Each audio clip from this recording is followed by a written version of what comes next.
Welcome to the SOB radio show, where we have fun, interesting guests, and hot topics. Each week, we offer insights into music, fashion, health, fitness, and humor. Do you have the perfect guest for us to interview? I want to know. Drop me a line on our Facebook page at Spunky Old Broad 1 or reach out to me on our website at spunkyoldbroad.com. And now, back to the show.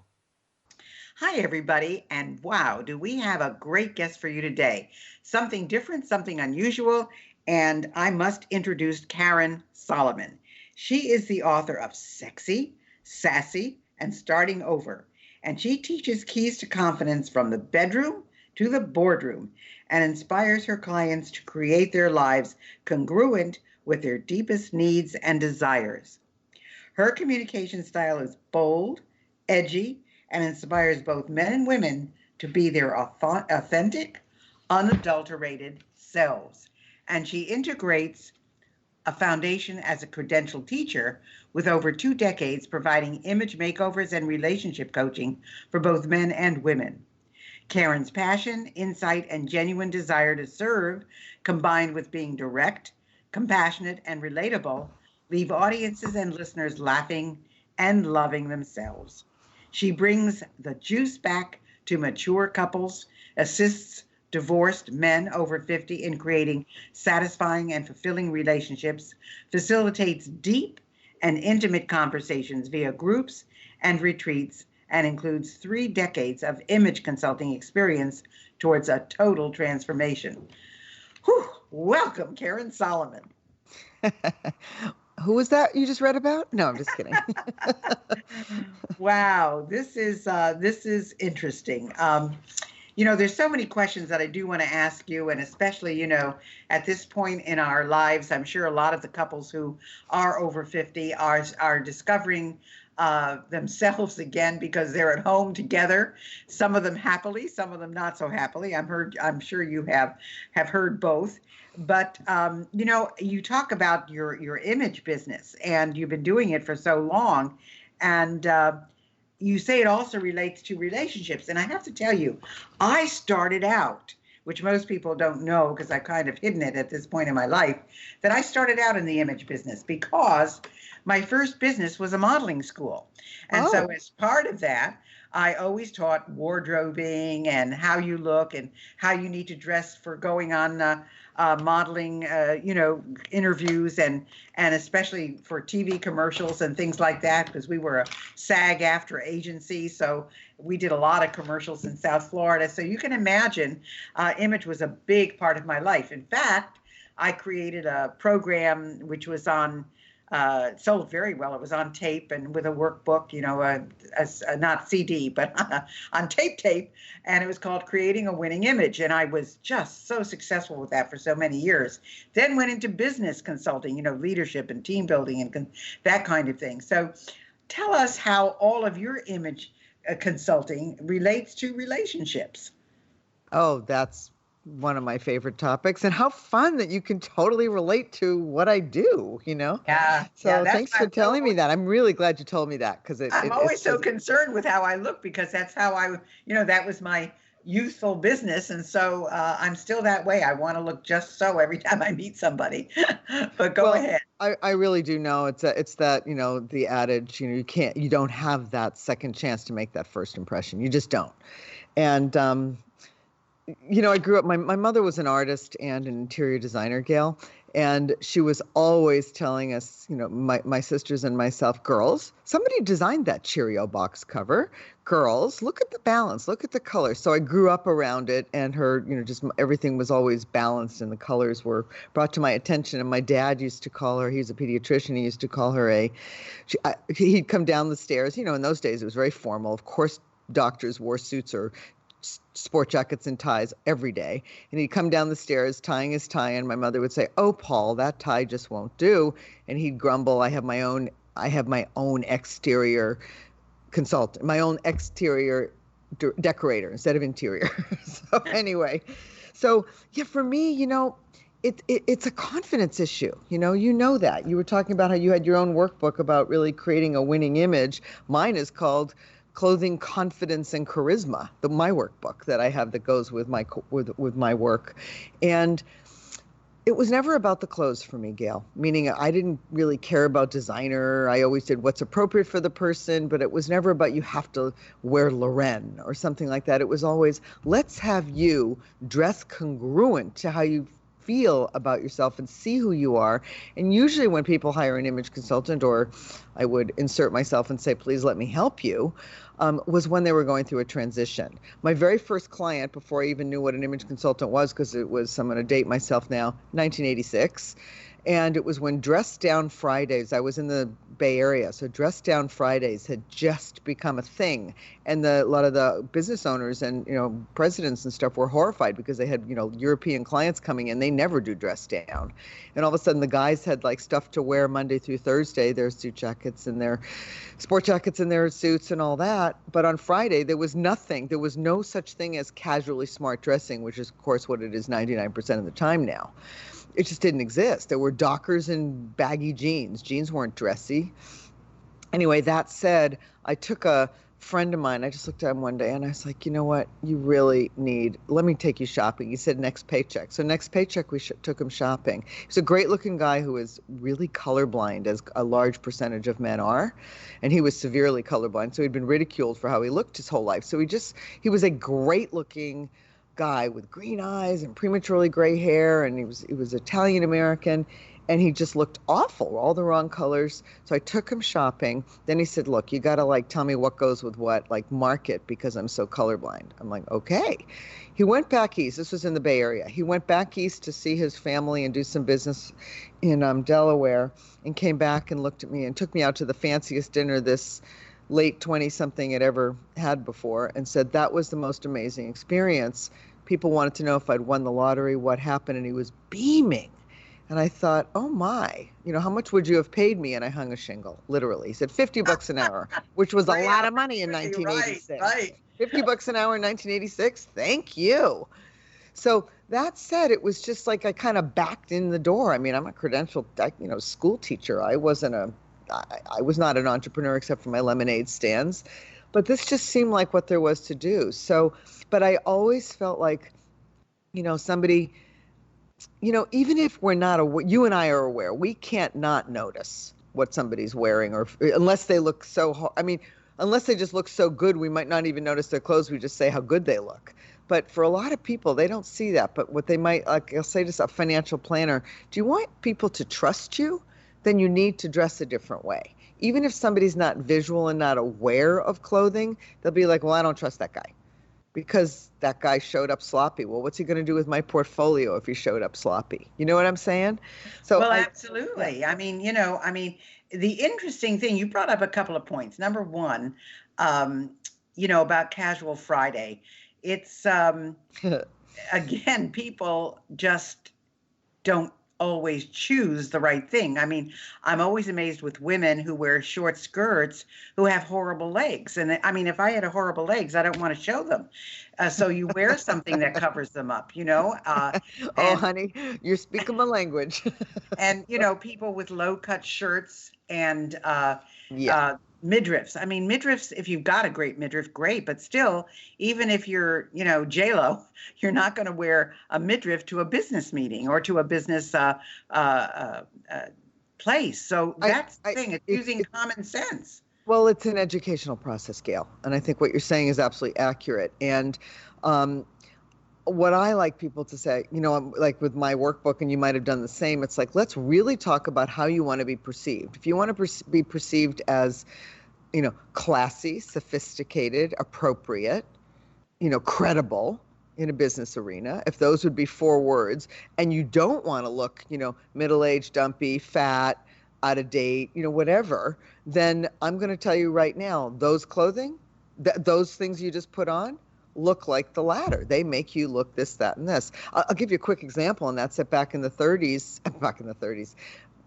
when she was in her 30s, I took a woman shopping, and she was absolutely gorgeous. She was in her 30s. She was a pretty powerful business consultant. She had women 10 and 20 years older than she was, and she looked like a Barbie doll. She had a tiny waist and big bust and big, beautiful, beautiful woman, blonde.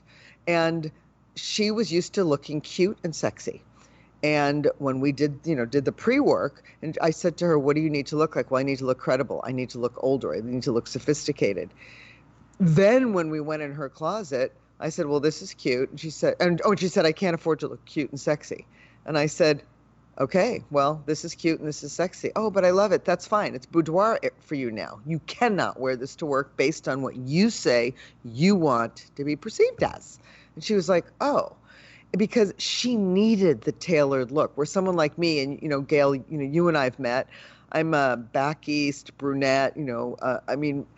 I look very powerful. When I put on a business suit, I look like I run a bank or something. If I put on a powerful, dark business suit. And I need to mitigate that intensity. So I would wear something softer, not frilly, that wouldn't be me. But for me, it's softer dressing, more feminine to soften my edges, whereas she needed edge. Does that make sense? Absolutely. And the credibility. That's the whole point. And the other point, you said something about designer clothes. It doesn't cost a lot of money to look proper. I mean, there are a lot of stores out there now who have very, very well-priced garments that you can buy, which are not expensive, but will fill the bill for what you want to look like. Just because something costs a couple $100 doesn't mean that it's the best. You could buy something for $50 that looks just as good.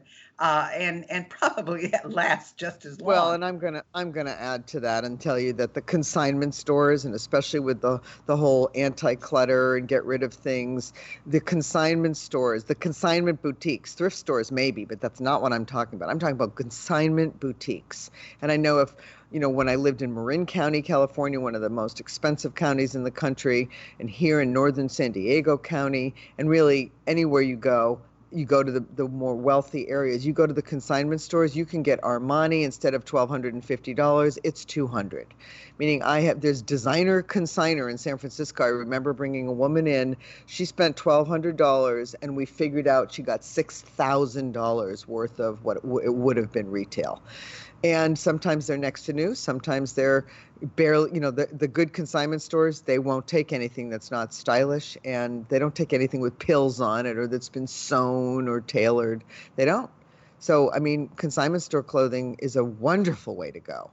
And not only is it wonderful because of the newness of it, because most people who have designer clothes don't wear them that much. They may wear it once or twice or three times to an event, but heaven forbid you be seen in the same thing more than once or twice. So, it's recycling. It's in good conditions, right? Right. And so I think the key is, knowing what you're looking for, which is, I've taken, let's just say I used to practically have a key to a consignor store in San Rafael, California. I've been working with that woman for 25 years, and I'd walk in with a client, her eyebrows would go up realizing, oh God, Karen is going to make my week again. Because I would bring someone in and I would make the store's week. In 2 hours, I would do what a woman could never do for herself. Ever. Well, that's excellent. And I'm going to now ask you about what the biggest difference is between men and women. I mean, and if they knew, that their relationships would thrive even more if they understood that, what can you tell us about that? Dating, shall we talk about single? Here's the thing. I think that in a world, especially if we're talking business or in dating, we need every competitive edge we can get. And so if you want to look your best, you don't know how to do it, you've been, teased all your life, hire someone. If you don't know how to design your house, hire someone. I don't change the oil in my car. Could I do it? I think someone showed me once, but why would I do that if it takes somebody else 20 minutes and they know what they're doing? You know what I mean? It's like hire an expert. But what you asked me was about how did you ask me? I didn't answer your question. Well, no, the main thing, let's talk about dating, because we've got a lot of women who are listening to this who may be widowed or divorced or, just plain single. And, some of them, I know people who have had success on dating sites, and I have known people who have had disasters on dating sites. So what is your... Or both. Right. So what is your suggestion about a dating relationship after 50? What do you have to say about that? I have a lot to say about that because that really is my specialty. My image consulting is actually, one of the 6 pieces that I work when I work with a client. I do a whole lifestyle makeover. Somebody coming out of divorce, they've defined themselves a certain way. As a matter of fact, I've got 2 women in their late 40s, 1 man in his early 50s that I'm working with now on, big high-end coaching contracts to redo their lives and to help, because the way people have seen themselves for so long, if they're dating in their 50s, chances are they've had a really big, either a marriage or big relationships, or maybe they were working for corporate and now they're retired and now they can focus on the dating, whatever it is, Gayle, they've had a really big life that was defined a different way than it is now. So I say, well, that word congruency is really important, because it's like, who are you now? So let's find that out first, which is why I no longer, somebody can hire me to do just image consulting, but it's basically never just image consulting. It's usually, well, we need to really talk about how do you want people to see you? And then I realize, well, I'm dating, or I'm worried my husband will go for someone else. There's always more than just the clothing, believe me. So that's why I just said I really don't do a standalone image consulting. I do more of a whole lifestyle makeover, life and lifestyle makeover, or style and whatever.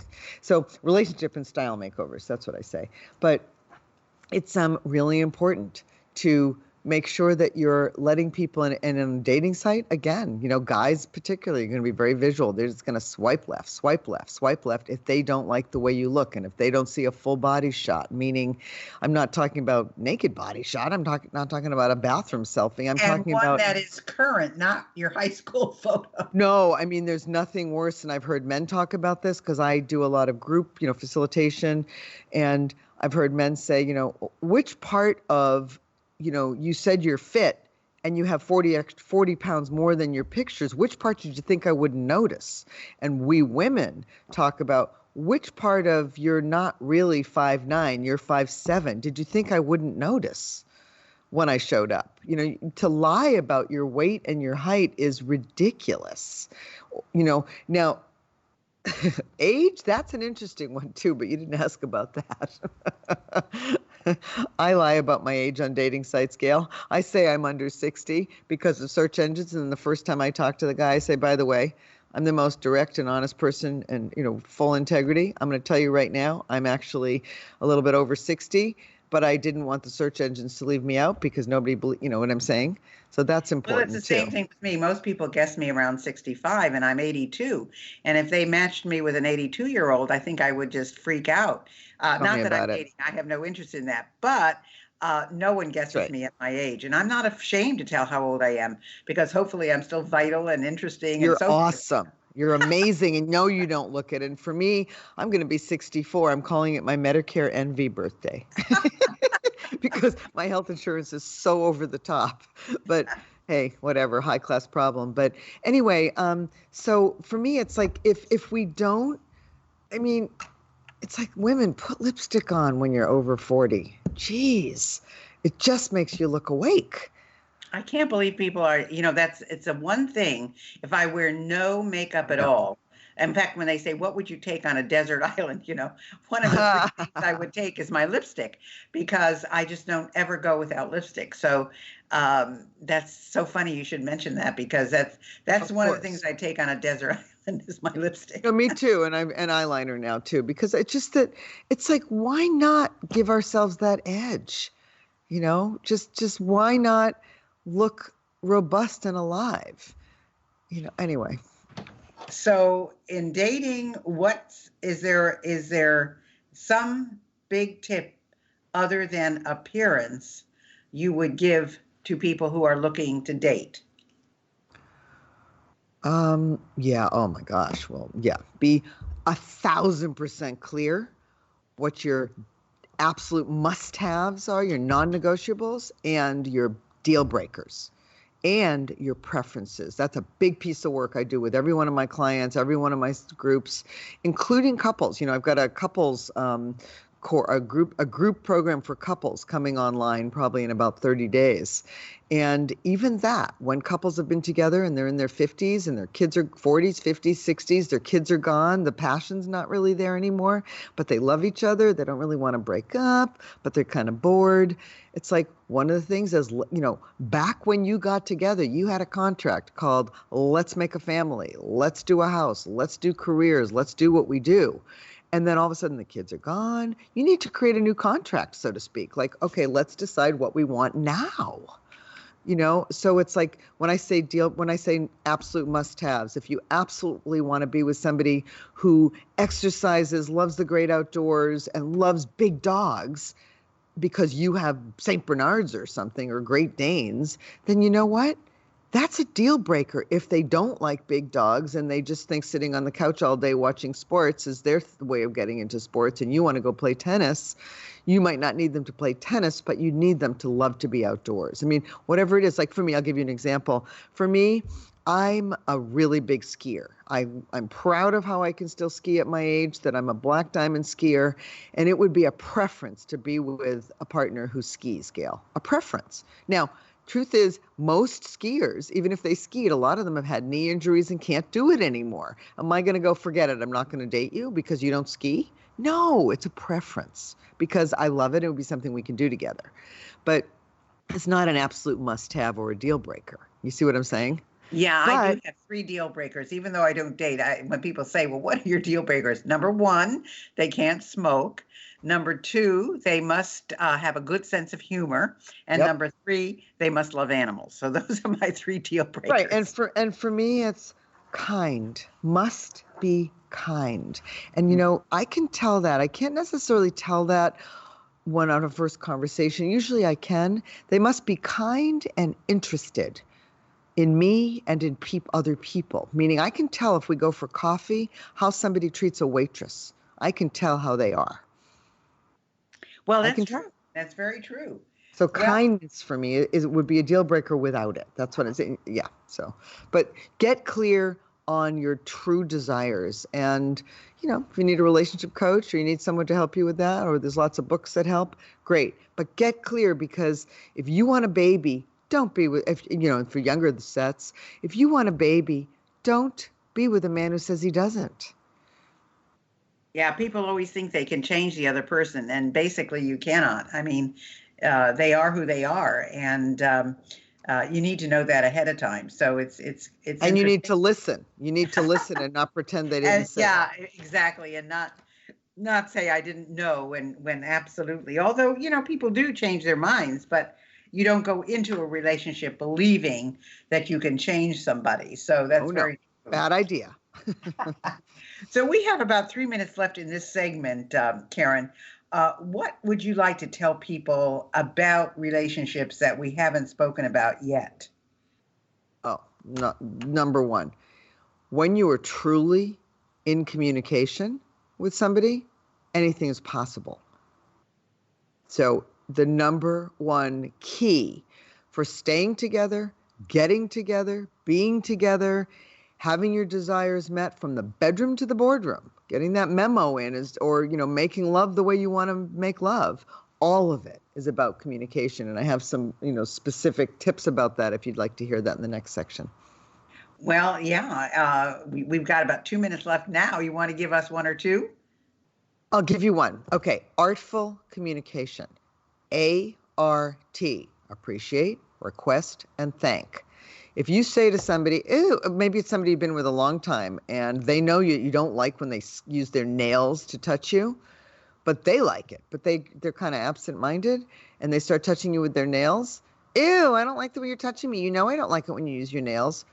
And then he just looks at you and he goes out of the room and watches the game because all you did was tell him he was a jerk. And he was a jerk, but don't tell him he's a jerk. Try something like, honey, I love that you want me to feel good. I just appreciated him, right? Would you be willing to use the pads of your fingers instead? Thank you. Oh, right. Boom, you got his attention. He's not leaving.